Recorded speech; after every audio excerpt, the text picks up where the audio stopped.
बिस्मिल्लाहिर्रहमानिर्रहीम। Dear students, आज हमने करना है topic electric potential at a point due to a point charge.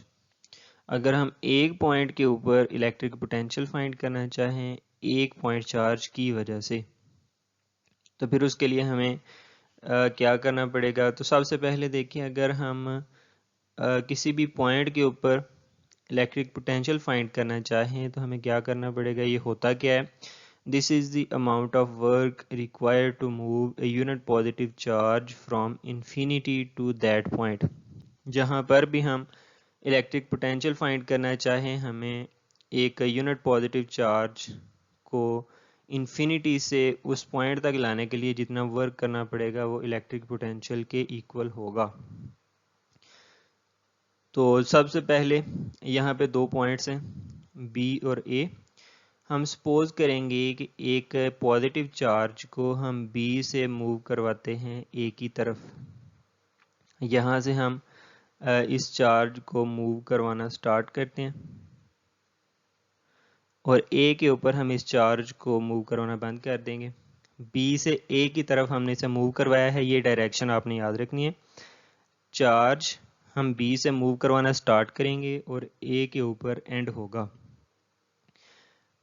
अब एक और चीज़ याद रखें, पॉजिटिव चार्ज से जो टेस्ट चार्ज हमने मूव करवाया है दो पॉइंट्स तक, पॉइंट बी से ए तक, ये दोनों पॉइंट एक दूसरे के इतना क्लोज हैं कि हम इन दोनों के दरमियान डिस्टेंस को इन्फिनिटेसिमली स्मॉल कहते हैं। ये इतना कम है कि ये ना होने के इक्वल है, बिल्कुल ज़ीरो है। अगर हम दूर से देखें तो हमें एक पॉइंट ही नज़र आएगा, लेकिन जब हमें इस चीज़ को जूम करेंगे तो फिर ये वाली शेप बन जाएगी। पॉजिटिव चार्ज से हमें दो पॉइंट नज़र आना शुरू हो जाएंगे। तो यहाँ पे हम डिस्टेंसेस लिख लेते हैं। Late us suppose point A का सेंट्रल पॉजिटिव चार्ज से डिस्टेंस है, इसे हम डिनोट करते हैं आर ए के साथ। इसके बाद पॉइंट बी का पॉजिटिव चार्ज से डिस्टेंस है आर बी, और इन दोनों के दरमियान एक मिड पॉइंट हमने लिया हुआ है, इसको अगर सी का हम नाम दे दें तो इसका डिस्टेंस होगा पॉजिटिव चार्ज से, जिसे हम डिनोट करेंगे सिर्फ आर के साथ। अब आपको पता है कि मिड पॉइंट क्या होता है। जो दो पॉइंट्स अगर गिवन हो, लेट अस सपोज 2 और 4, इन दोनों का मिड पॉइंट हमने फाइंड करना हो तो इन दोनों को ऐड करेंगे और 2 से डिवाइड कर देंगे तो इनका मिड पॉइंट आ जाएगा विच इज़ 3। अब यहाँ पे दरमियान वाला पॉइंट है जिसका डिस्टेंस आर है। R this will be equal to यहाँ तक डिस्टेंस आर ए प्लस यहाँ तक distance r B divided by 2। ये होगा मिड पॉइंट के लिए फार्मूला आर के लिए। इसके बाद अगर हम ए और बी के दरमियान डिस्टेंस फाइंड करना चाहें या इन दोनों के दरमियान चेंज फाइंड करना चाहें तो हम इसे डेल्टा आर के साथ रिप्रेजेंट करेंगे and that will be equal to final position minus initial position. अब चार्ज जो है हमने बी से मूव करवाना स्टार्ट किया, ए तक लेके गए, तो ए फाइनल पोजीशन होगी और बी इनिशियल पोजीशन। तो इन दोनों में चेंज होगा r A minus r B. ये दो चीज़ें आपने याद रखनी है। और फिर थर्ड नंबर पर यहाँ पे आपको बताया है कि पॉजिटिव चार्ज से दोनों पॉइंट्स का डिस्टेंस इतना स्मॉल है कि वो ना होने की इक्वल है और इन दोनों के दरमियान भी उसी रेंज में आएगा।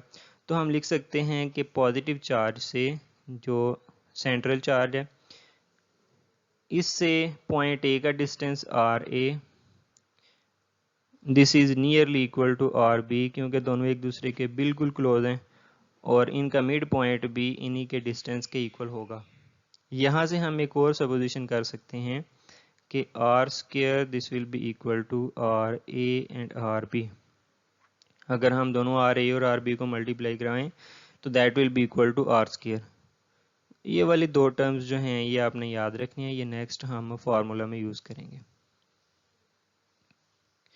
अच्छा, अब आते हैं इसकी डेरिवेशन की तरफ। लास्ट टॉपिक में हमने किया था पोटेंशियल ग्रेडियंट इलेक्ट्रिक फील्ड की फॉर्म में, तो उसके लिए फार्मूला हमने लिखा था E is equal to minus delta V over delta r. यहाँ से हम इसको लिख सकते हैं पोटेंशियल डिफरेंस की फॉर्म में, delta V is equal to minus E into delta r. अब इलेक्ट्रिक इंटेंसिटी का फार्मूला हम लोग डिराइव कर चुके हैं इस चैप्टर के स्टार्ट में, तो वो फार्मूला भी लिख लेते हैं। Delta V is equal to minus E की वैल्यू होगी 1/4 pi epsilon not into Q over are square, delta R as it is आ जाएगा। अब यहाँ पे दो टर्म्स आ रही हैं, एक आर स्क्वायर और दूसरी है डेल्टा आर। तो ये जो दोनों वैल्यूज सबसे पहले आपको बताई हैं, डेल्टा आर और आर स्क्वायर, ये दोनों वैल्यूज हम इस इक्वेशन में पुट करेंगे। तो put delta r is equal to r A minus r B and r square is equal to r A into r B. इस इक्वेशन में अगर हम ये वाली वैल्यूज पुट करें तो हमारे पास रिजल्ट आ जाएगा delta V is equal to minus 1/4 pi epsilon naught Q over r, r square की जगह पे r A r B into delta r को हम रिप्लेस कर देंगे by r A minus r B. अब इस नेगेटिव साइन को ख़त्म करने के लिए अगर हम इस टर्म से नेगेटिव कॉमन लें तो नेगेटिव और नेगेटिव दोनों पॉजिटिव हो जाएंगे, तो यहाँ से नेगेटिव साइन एलिमिनेट हो जाएगा। बाकी टर्म बचेगी 1/4 pi epsilon naught Q over r A r B, और यहाँ से हमने नेगेटिव कॉमन लिया है तो हम इसे लिख सकते हैं r B minus r A. This is equal to delta V which is potential difference. अब पोटेंशियल डिफरेंस या चेंज इन पोटेंशियल, दोबारा फाइनल माइनस इनिशियल, चार्ज को हमने मूव करवाया है बी से ए की तरफ, तो ए फाइनल पॉइंट पे और बी जो है this is initial point. Final point पे potential V A minus initial पे V B, this is equal to 1/4 pi epsilon not into Q. R A और आर बी ओवर के नीचे जो है ये हम इसके आगे शिफ्ट कर देंगे, r B minus r A divided by r A r B. अब ये दोनों टर्म्स का ओवर अलहदा कर लेते हैं, V A minus V B into Q over 4 pi epsilon naught r B over r A minus r A over r A r B. R B के साथ कैंसिल, आर ए के साथ cancel, बाकी result हमारे पास आ जाएगा V A minus V B, this is equal to Q over 4 pi epsilon naught 1 over r A minus 1 over r B.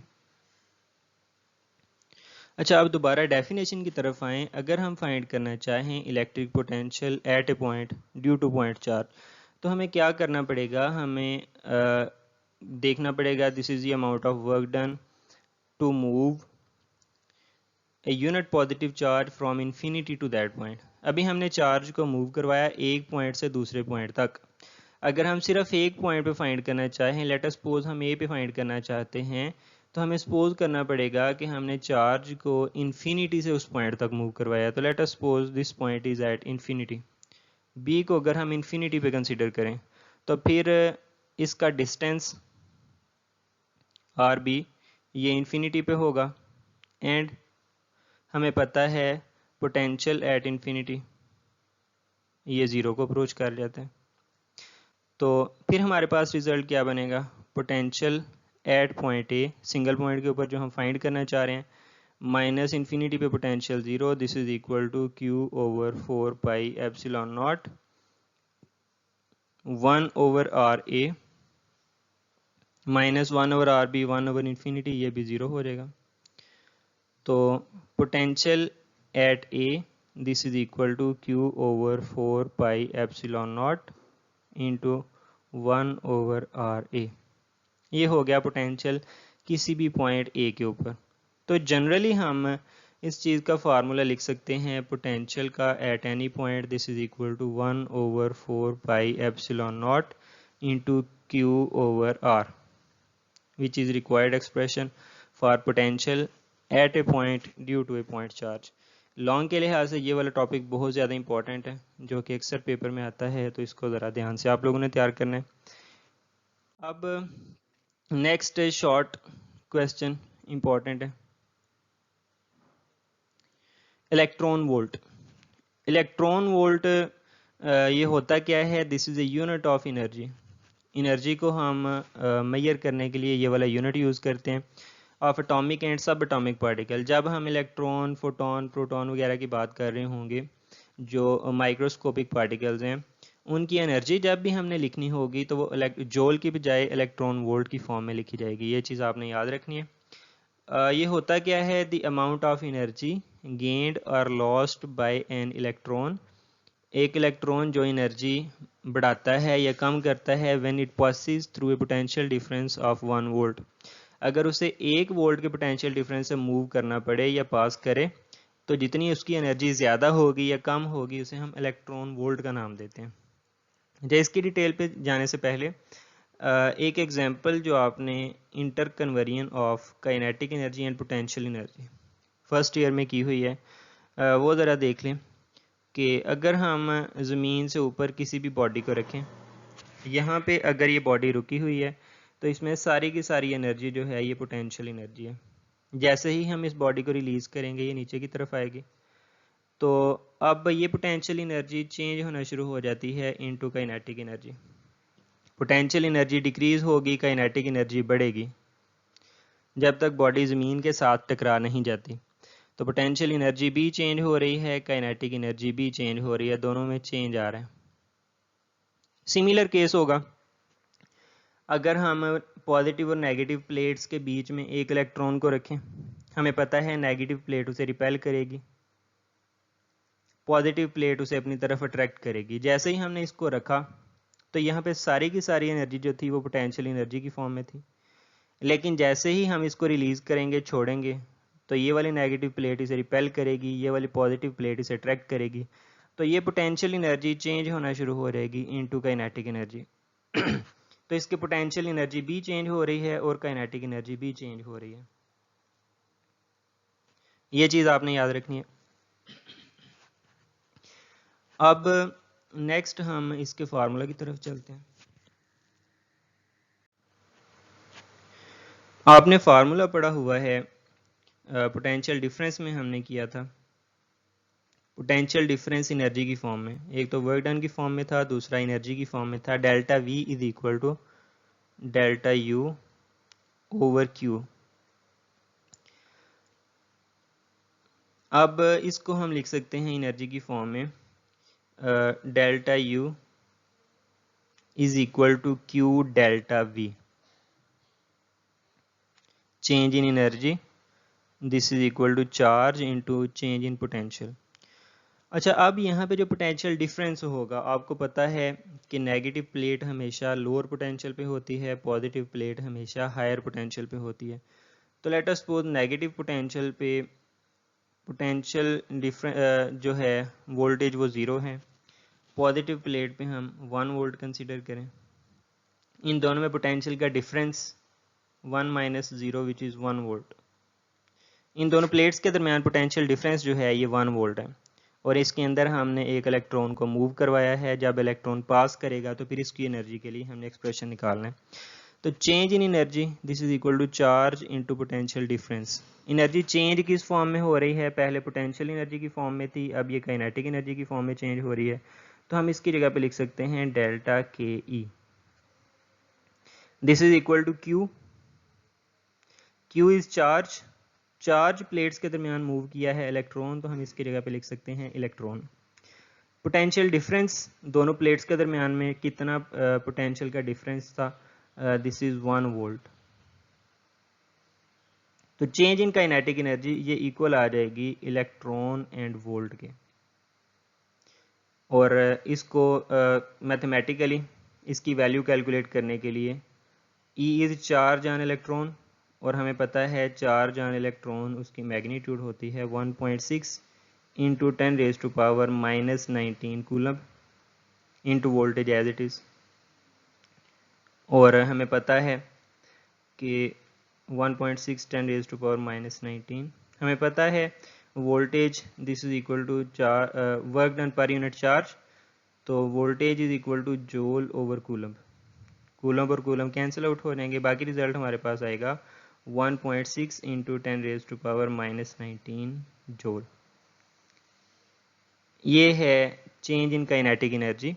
अगर हम एक चार्ज को, एक इलेक्ट्रॉन को 1 वोल्ट पोटेंशियल डिफरेंस के दरमियान से पास आउट करवाएं तो उसकी एनर्जी इतनी कम या ज़्यादा होगी, and this is equal to 1 electron volt, या हम लिख सकते हैं 1 electron volt is equal to 1.6 10⁻⁻19 joule. और ये MCQs के लिहाज से बहुत ज़्यादा इंपॉर्टेंट वैल्यू है, और नेक्स्ट न्यूमेरिकल्स में हम यूज़ करेंगे, या फिर जब भी हमने एनर्जी मेजर करना होगी इलेक्ट्रॉन, प्रोटॉन या फोटॉन वगैरह की, तो उसके लिए हम इलेक्ट्रॉन वोल्ट की फॉर्म में उसको कैलकुलेट करेंगे। अच्छा, नेक्स्ट आ जाता है, दो तरह की फोर्सेस हम बार बार डिस्कस कर रहे हैं, इलेक्ट्रिक एंड ग्रेविटेशनल फोर्सेस। अब इन दोनों के दरमियान हमने कंपैरिजन देखना है, दोनों में सिमिलैरिटीज़ क्या हैं, दोनों में डिफरेंसेस क्या हैं। तो सबसे पहले similarities, both are forces of nature, naturally forces पाई जाती हैं, ग्रेविटी की भी और चार्ज इलेक्ट्रिक फोर्स नेचुरली किसी भी मैटर में पाई जाती हैं। इसके बाद both forces are conservative. Conservative forces का आपने पढ़ा हुआ है, ऐसी फोर्सेस जिनमें अगर हम वर्क डन फाइंड करें अलॉन्ग ए क्लोज पाथ तो वो इक्वल टू 0 आ जाए, इस तरह की फोर्सेस को कंजर्वेटिव फोर्सेस कहते हैं। तो both gravitational forces and electric forces दोनों कंजर्वेटिव फोर्सेस हैं।